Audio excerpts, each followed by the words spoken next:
Hi everybody, let's talk about gestational diabetes. So if you're pregnant, you have probably heard about the gestational diabetes test.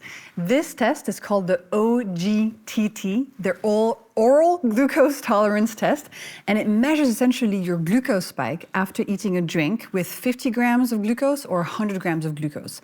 And it's measuring two things. It's measuring, one, your baseline glucose levels before you drink the drink, and then it's measuring the height of the glucose spike that you experience after drinking this drink. And you will get a gestational diabetes diagnosis if either your baseline glucose level is too high, or if the spike after the drink is too high, or both. So what is this test actually measuring? It's measuring how much your body has become insulin resistant during pregnancy.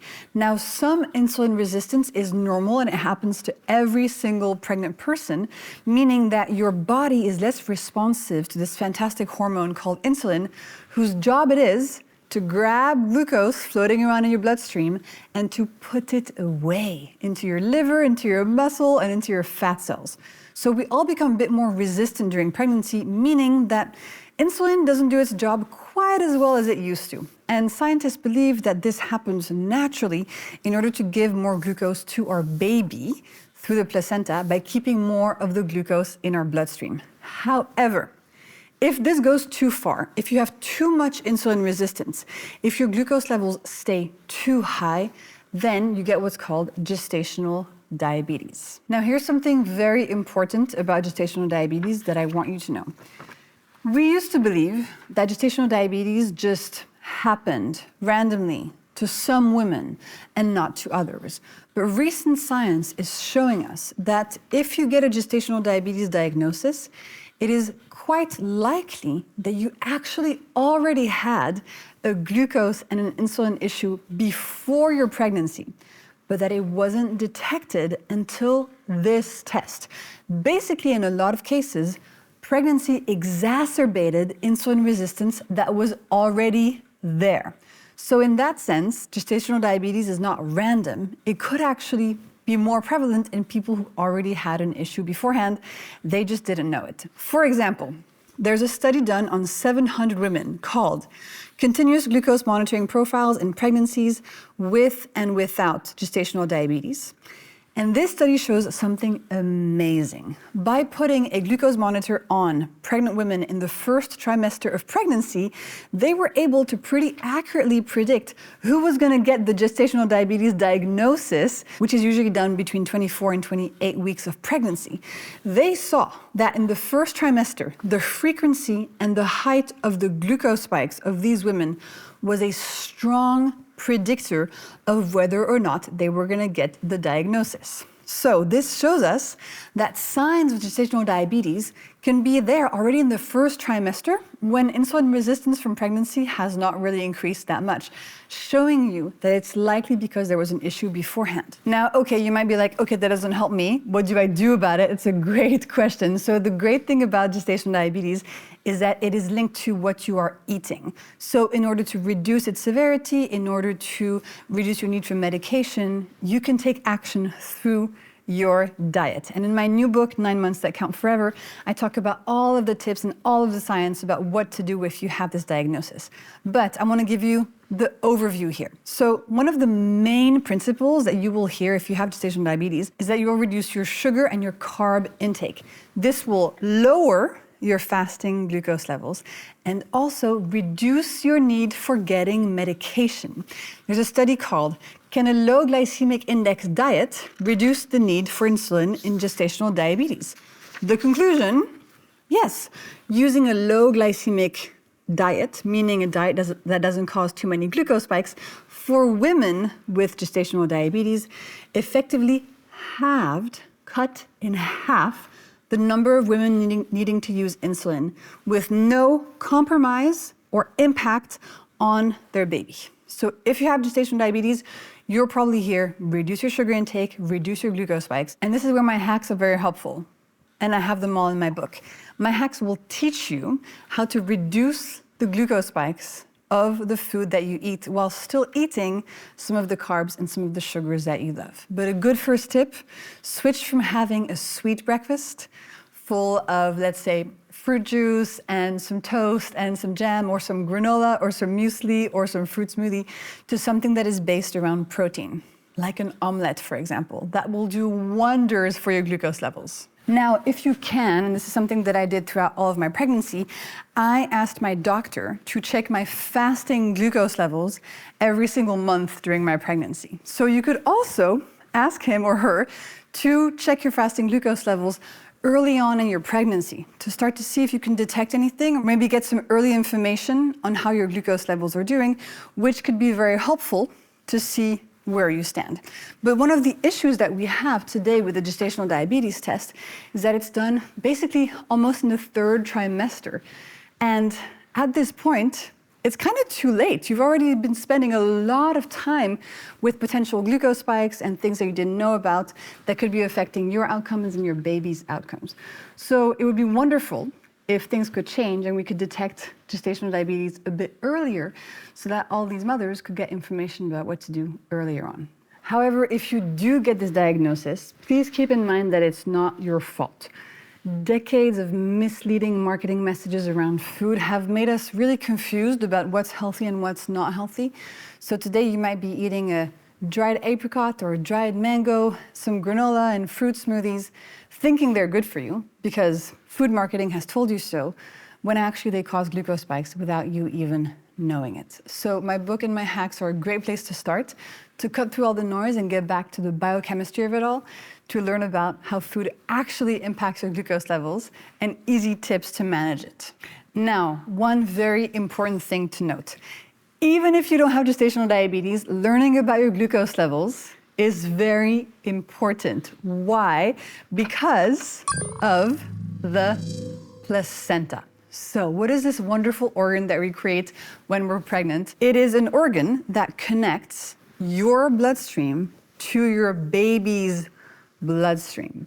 Now, in the 1st trimester, the placenta is not yet doing this job. Your baby is not yet connected to your own bloodstream, meaning that in the 1st trimester, if all you can eat are pain au chocolat, which was basically my life, it doesn't matter so much because your baby is not also receiving the big glucose spike that they create. But from the 2nd trimester onwards, when you have large increases in glucose levels in your blood after eating, your baby will also feel some of that.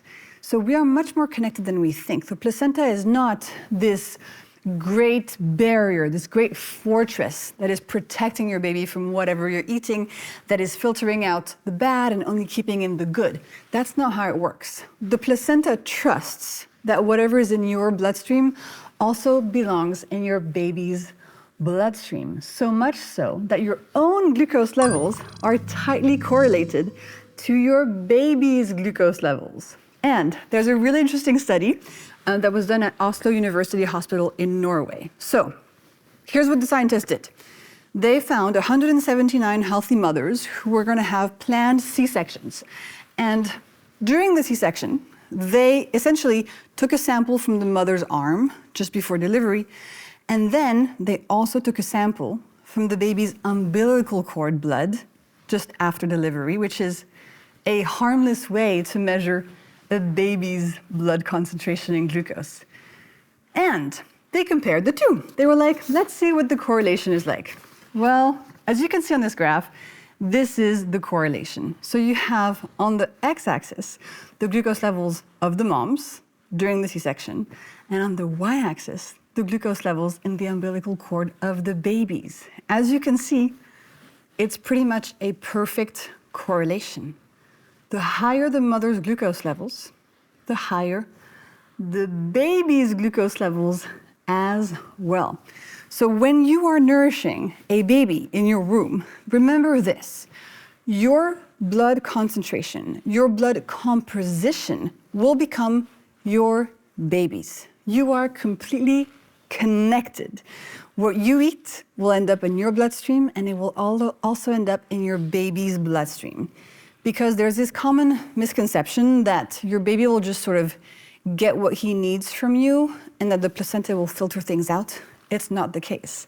As you can see from this really striking study, if a mother has higher glucose levels, her baby will also have higher glucose levels. And there doesn't seem to be a limit, right? It just keeps increasing in the baby's blood in correlation to whatever glucose concentration was in the mother's blood. So, here's a $1 million question. Why does this matter?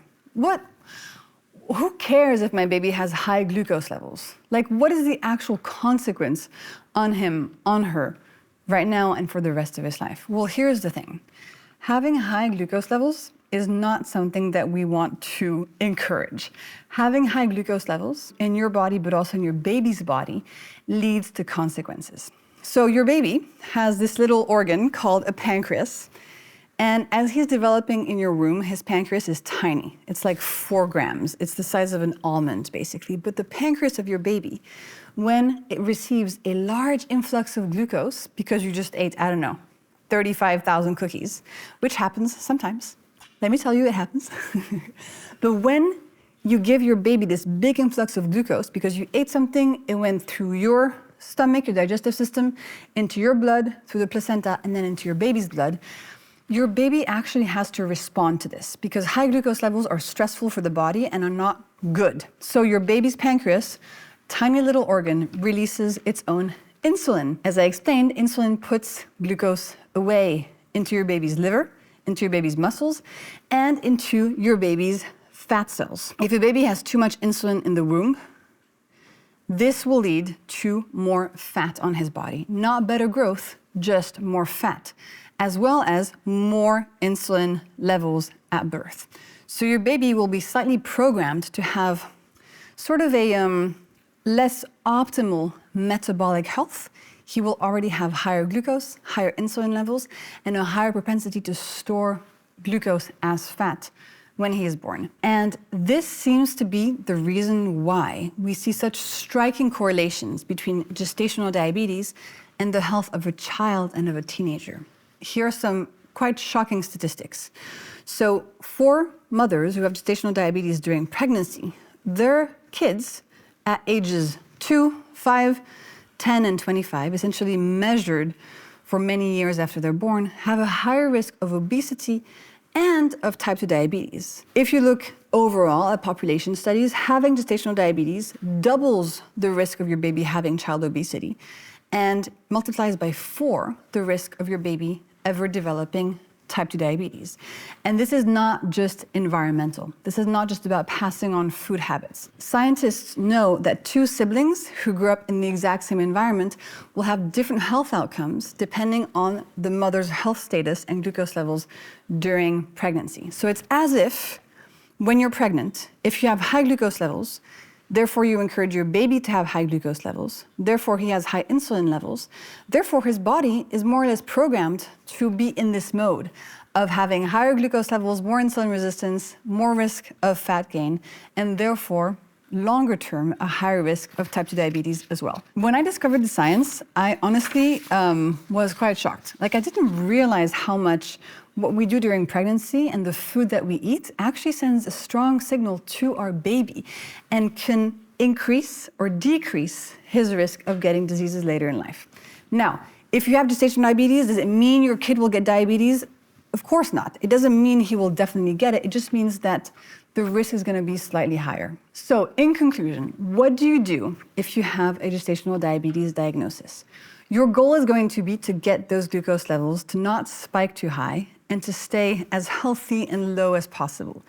One great place to start is my glucose hacks, understanding what a savory breakfast is, what a veggie starter is, putting clothing on your carbs, having savory snacks, moving after eating.